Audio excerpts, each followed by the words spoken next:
It's a great pleasure for me to be here with you in Montreal. Thank you very much for this great invitation. And the PowerPoint will be available to you later, and there are references to many of the things that I'll be talking about.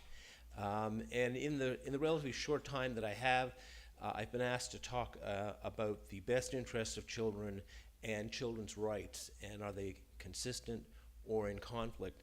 And I think this relates to the last presentation in some ways, in that it really asks the question of, do we look at objective, do we have decisions made by adults for children, or do we involve children? What is their subjective preferences, and how do we take account of their views and perspectives? And I think it's clear that children must be involved in decision making about them, and whether the decision making is in the healthcare context, in a social context. I'll be talking a little about the legal context as well. There are a range of contexts. In every context, the views of children are going to be important for making decisions, and there's an obligation on, and I'm looking out here, I don't see too many children here, but I see a lot of adults who are very passionate and who care about children, who want the best for children. But one of the things about we as adults is we have an obligation to engage young people in decisions that are being made about them. And there are at least a number of reasons for this. First of all, they have the legal right, and I'm going to be talking, I'm a law professor, a lawyer, talk about the rights of children, and they're important in and of themselves. And if they're not respected, children might be able to seek legal remedies. But I think more importantly, respecting the rights of children, engaging them in decisions about them, promotes their best interests and often leads to better longer-term outcomes. And particularly as children get older, it becomes impossible to make decisions about them if they don't have some sense that they have ownership of the decision. I will talk a bit about different ways of involving children. Of course, we could spend a whole day on that. There's not one single best way. And as I'll talk, lawyers might have a role in a few cases, but I think it's much more important that other professionals and parents are involved, and indeed that children are directly involved as being advocates for themselves. And I'll conclude by saying a little bit about the duty, the responsibility of professionals, people in this room, to ensure that children are adequately participating in decisions made about them. My focus today is on individual decisions, but I should say there's also a role for children and youth in policy development. And so when we're thinking about enacting laws or developing school codes or other kinds of regulations within social agencies, children and youth should be represented on the bodies that are making decisions. But my focus today is more on individual decision making. And the issue is, why promote children's participation? And one reason certainly is that they have the right, and I'll talk about the source of those rights. Those rights are recognized in domestic law. When I say domestic law, Quebec law, Canadian law, but also internationally, and every country in the world recognizes that children have the right to participate in decisions that affect them. And it's a right of participation. It's not a right necessarily to decide. We have this expression, they have a voice but not a choice. Adults typically have choices. Children have a voice.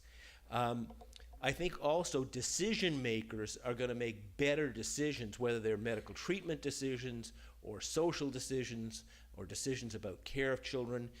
One of my specialties mentioned is I do a lot of work with families going through divorce and separation. It's particularly important in that context that people are listening to children. Often parents and others are not really listening to what children, how they perceive things. And I think that children will have generally better outcomes if they feel that they have been heard, even if those outcomes are not followed. And I should say, I'll talk a little bit, I've done some research about this in the context of divorce. If children are actually allowed to meet the judge and tell the judge what they want, even if the judge doesn't do what they want, they feel that they were heard and they have better outcomes than if somebody just said, well, we don't need to hear from you, the adults will make this decision without you. And I want to emphasize that while we need to hear from children, they also have the right to say that they don't want to say anything, that they have, if you want, the right to remain silent. But they want to be asked. And by the way, when we survey children in a range of contexts and say, do you think that children in general should be asked about this, starting at a very young age, to say, yes, children should be asked, even though I, as a child, might say, I don't want to actually express a view about this, but in general, children should be asked.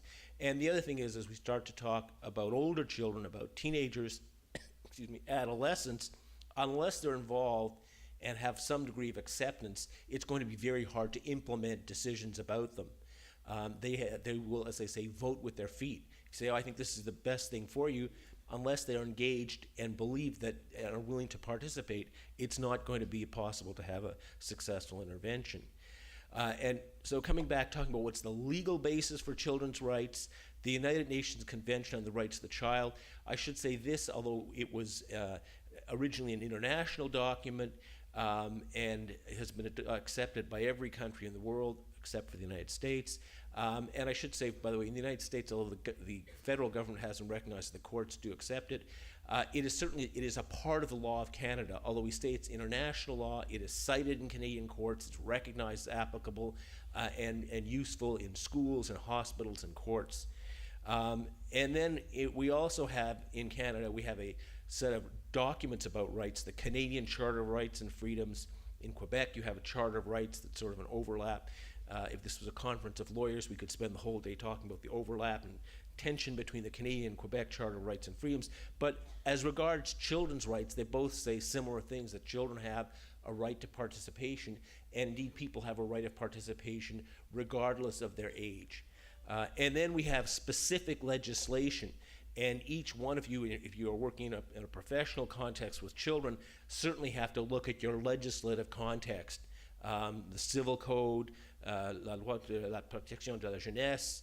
Youth Protection Act. They all have specific sections about the rights of children.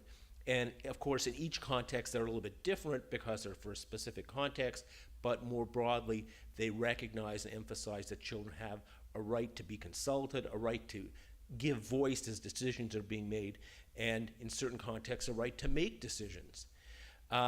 Sometimes people argue, well, children should not be involved in decision making, and this is an ongoing discussion. And certainly, I've been to many conferences and engaged in discussions. Some people, mental health professionals, social workers, doctors say, you know, we shouldn't, it's important that we have some idea what children are thinking, but we should not ask them. We don't want them engaged if there's a disagreement, and here particularly the context of this is parents have separated and they want different things, and they're disagreeing among themselves, and then they're going to court, saying, well, we don't want children caught in the middle between their two people that they love. And that's a valid concern, but I don't think the answer is that they should not be consulted or heard from in any way.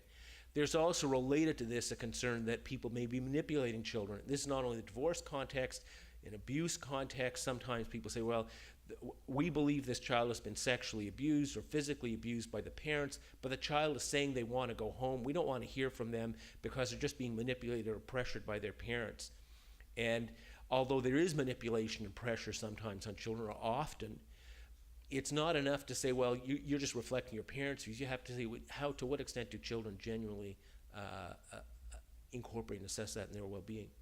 Another concern that is raised is that children don't understand the decisions that are being made about them. They may understand the process, they may understand the information, medical decision-making, but legal decision-making, so we shouldn't ask them. And the answer is, as you were moving along those kind of scales, we know that children as young as 3, even 2, can start to express views about what's happening. Obviously, the views of a child who are 3 or 4 are very different and much less sophisticated than children who are 15, 16. But if you said you have to have perfect information and understanding to participate, we'd find a lot of adults shouldn't be participating in decisions made about their own lives. So children have a view, they have some information, less, and it may change over time, may be increased. The other concern is, well, particularly in the context of separation, if we ask children to meet with the judge isn't trained to meet with children. Some of you have spent decades learning how to interview children and understand them. Here you have a judge who's been to law school, who may have practiced real estate law, and he's been put on the bench, or she been put on the bench and doesn't know anything about children, and so we shouldn't let them speak to children. And I should say it's interesting, and particularly here in Quebec, and I'll come to this in a moment, the civil code requires that judges who are making decisions about children give children the opportunity to meet with them. And one of the things that I've been involved with doing research with colleague Dr. Francine Cyr at the Université de Montréal is speaking both to children and judges. How do you feel about when children come to meet with you? And many of the judges said, well, I've never met, I guess I have children, but I wasn't trained to do this, and I was a little uncomfortable at first. But after a while, as I started to meet with children, even without much training or any training, I found it very useful and helpful in making the decision. Because otherwise people are coming and arguing before me about what should happen to the child, but I didn't even have the child in front of me. It is helpful to meet the child. And children say they're happy to meet the judge. And I should say, in the context of divorce, one of the things that judges they don't have training about interviewing, but they're told, you make sure you tell the child that I want to hear from you, but I, the judge, am making the decision. And many children feel incredibly relieved just to hear that. And that's the purpose. It's not so just knowing that they have a response, that they're involved, but there's someone else deciding. And then we have, why should children be heard, including meeting with the judge? Point out there's the United Nations Convention. It's certainly clear that most children, or many children, not all children, by the way, and understand, particularly in divorce, but many children want to participate in decisions if you ask them, would you like to have it? And they also understand the difference between being asked, what would you like to have happen, and actually making a decision. That's the story of children's lives. I mean, they say, what would you like to have for Christmas? And they describe something huge, and the parents say, well, that may not happen. It's going to be something different. They say, oh, I understand I had a voice, but I wasn't going to get to choose. And I mean, that's the story of their lives. They rarely get to make a choice, but they like to have a voice. And they want to know what's going on, particularly if you're talking about a situation, a legal situation, a medical situation. They have anxiety, they have fear, what's going to happen in the future. Parents have separated, and no one is talking to the children. Where are they going to live? Where are their pets going to live? What's going to happen to their sports teams and so on? They want to know what's going on. And because the adults involved are so concerned and uncertain, they say, we better not share our uncertainty with children. Children can't handle the uncertainty. It's the adults who can't handle the uncertainty. Children know that life develops, but they want some information. And there's some really interesting research, and certainly more needs to be done about understanding the effects of involvement, but it seems that children have better long-term outcomes if they're involved. And they certainly don't have worse outcomes if they're involved, but I think generally they're having better outcomes. And if there's a dispute, and if the parents are disputing, or parents are arguing with the government, with the social services, if children have a voice, it's more likely to help the parties to come together.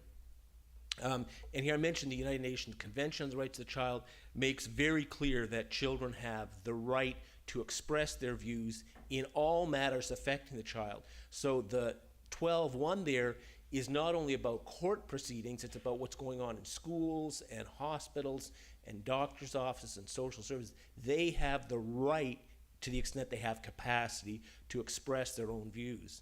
And then it goes on to say in legal proceedings, they have a right, and they must be provided an opportunity to be heard in some way, either directly or through a representative. I'll talk about that. In Quebec, among many other provisions, but I just chose one, the Civil Code, of course, says that the court shall, so this is mandatory, in every application affecting the interests of a child, give a child an opportunity to be heard in accordance with his or her age of power and discernment. And so this governs a certain range, all parental separations, but other cases dealt with in the courts, judges have this obligation to say the child has a right to be heard. And as I pointed out, judges may not have much, they may have been real estate lawyers or banking lawyers, whatever, all of a sudden they're appointed judges, they have that obligation. And I should say, judges in Quebec, and I've had the privilege to meet and attend some of their meetings, are willing to do this. And they recognize it's part of their responsibility. And on the whole, I think they do it pretty well. Obviously, they can do more in terms of training education. And these are certainly challenging issues, both for parents who are involved in any kind of decision-making, but also professionals who are involved. How do we involve children? How do we involve children, make sure that they're heard in a way that is sensitive to their needs? and certainly includes the recognition that while children should always be asked and involved, their subjective perceptions, their views, they should also be, there has to be care to make sure they don't feel that they're being caught in the middle, and they certainly have the right to say, I don't want to say something.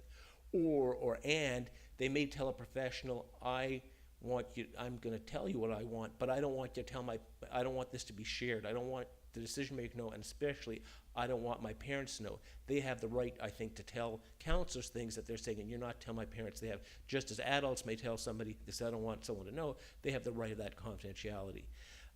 And of course, there's always feedback. Sometimes children want things that are not realistic. And so one has to listen to children and also give them feedback to help them understand the context of what's going on. There's always this question, well, if we're going to listen to children, how much weight, how much account should we take of their views? And the answer, of course, is it depends on a range of factors. Age is a significant, but by no means determinative factor. As I'm sure everyone knows, within any age range, there's tremendous differences in cognitive and emotional, psychological ability, understanding, and so on. And it also depends on the nature of the matter and issue, and what the child is saying and why the child is saying it. And having said that, certainly some children, it's particularly important as they get older to listen to them, because if you don't, they're going to do what they want anyway. And it's important to engage them in an ongoing way, and sometimes repeatedly over time. But certainly with older children, with adolescents, unless they're engaged, they're not going to do what you might consider to be in their best interest in any event.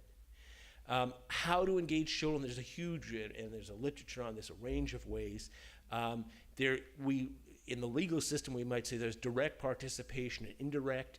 Direct means the child actually meets the judge. Indirect might be the child has a lawyer, or maybe makes a videotape statement that the judge hears from. Generally speaking, direct participation is preferable to indirect, but it's also important to recognize others may be advocates for children, and in fact the most frequent advocates by far are parents. And parents can be very good advocates for their children. They're very important advocates. Sometimes they know their children way better than anybody else. Having said that, in certain kinds of contexts, parents are in a position of conflict of interest. Similarly, many of you are in the broad social service sector. You may be good advocates for children in some points, but do you have a conflict of interest? If you're working in a hospital and the hospital has certain institutional policies and the child is saying they want something else, you may have a conflict of interest. I mean, am I the best advocate for the child? Should somebody else be an advocate for the child? Who's going to be ensuring? Should the child be an advocate for themselves? So, by way of conclusion, this is obviously a very broad topic, and I think we'll have time for a little question discussion. There's certainly, I think, if people, as we all are thinking in this room, want to promote the best interests of children, one of the dimensions, there are many dimensions to best interest, but one of them is saying children have a right to participate. And those who are making decisions, and not just necessarily big decisions in court, but other kinds of decisions, are we listening to children about how these things should be done? If we're designing a hospital ward for children, we ask children, if we brought them, we have architects that come in, did we bring in children to talk about what they found about the old ward so we can have a better ward designed? And there's certainly no single best way. And it depends on a range of factors, including the nature of the decision, the age, but also how do the professionals feel? It may be that people say, the architect says, I don't really want children directly, but can you bring in someone who can summarize their views, because it's important that they're the users of this facility. They have we have an understanding of what they're thinking. And it's certainly, depending on an issue, it may be more than one way, and it may well change over time. What this means is certainly there's an obligation also in professional education like this to be thinking about how are we going to hear from children. And having said that, I've been involved, many others are involved in doing research about children's participation in decision making. There's no doubt that more research needs to be done. One of the things that much of my work is in the context of parental separation, although I also do work around criminal court and so on.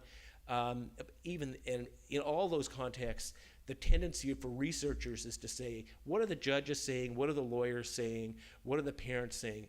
And I try to say, we also have to ask, what are the children's perceptions? If you look at youth justice, for example, corrections, if you look at what's going on, if you read the Canadian Journal of Criminology, almost all of their work is talking to what do the judges say, what do the probation officers say. It's also really important to say, what are the young offenders saying?